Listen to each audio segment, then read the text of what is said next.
வாழ்க்கை பகிர்தலுக்கு வெல்கம். இன்றைக்கான வீடியோவில் கொஞ்சம் ஃப்ளோ மிஸ் ஆச்சுன்னா தயவுசெய்து மன்னிச்சிருங்க. ஏன்னா நம்ம வாயில் கொஞ்சம் நலங்கு வச்சுட்டாங்க. அது என்ன கதைங்கிறத நான் பின்னாடி சொல்கிறேன்.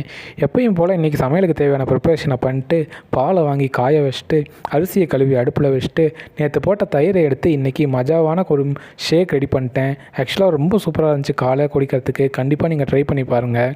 பிறகு சாங்ஸ் கேட்டு காலை உணவு முடிச்சாச்சு. சரி, இப்போ நம்ம வாயில் நலங்கு வச்ச கதைக்கு வருவோம். எப்படி பிரியாணியில் பட்டை நம்மளை டிஸ்டர்ப் பண்ணுமோ அந்த மாதிரி காலை உணவை சாப்பிட்டுட்ருக்கப்ப பச்சைக்குன்னு வாயை கடிச்சிக்கிட்டேன். அதுக்கப்புறம் கண்ணில் தண்ணியும் வாயில் ரத்தம் வந்தது மட்டும்தான் ஞாபகம் இருக்குது. நானும் சரியாயிரும் விட்டுறலான்னு தான் பார்த்தேன். ஆனால் ஒன் சைடு வீங்கிக்கிட்டே போகுது.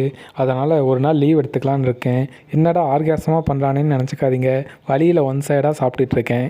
பேக் டு வாழ்க்கை பகிர்தல். லஞ்ச் சாப்பிட்டு வாட்டர் சர்வீஸில் இந்த ஒர்க்கெல்லாம் முடிச்சுட்டு எங்கள் அப்பா ஈவினிங்காக வெளியே போகணுன்னு சொல்லியிருந்தாரு. ஸோ 2 பேரும் குளிச்சுட்டு கிளம்பிட்டோம்.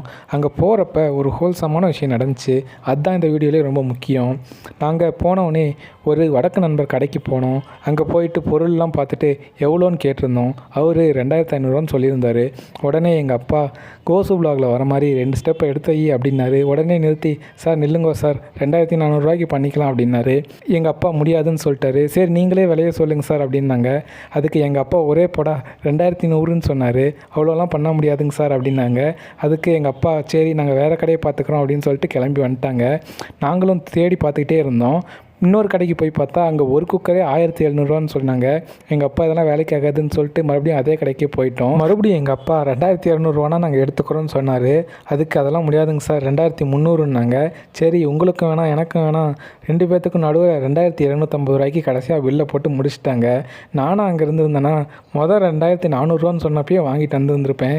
இதெல்லாம் பார்த்துட்டு அவர் என்ன சார் பண்ணுறீங்க அப்படின்னு கேட்டார். இல்லை யூடியூப்பில் போடுறதுக்கு நானும் சொன்னேன். சரி சார் நல்லா பண்ணுங்கோ ஆல் த பெஸ்ட்டுன்னு அவர் கை கொடுத்து நம்மளை அமுச்சு விட்டாரு.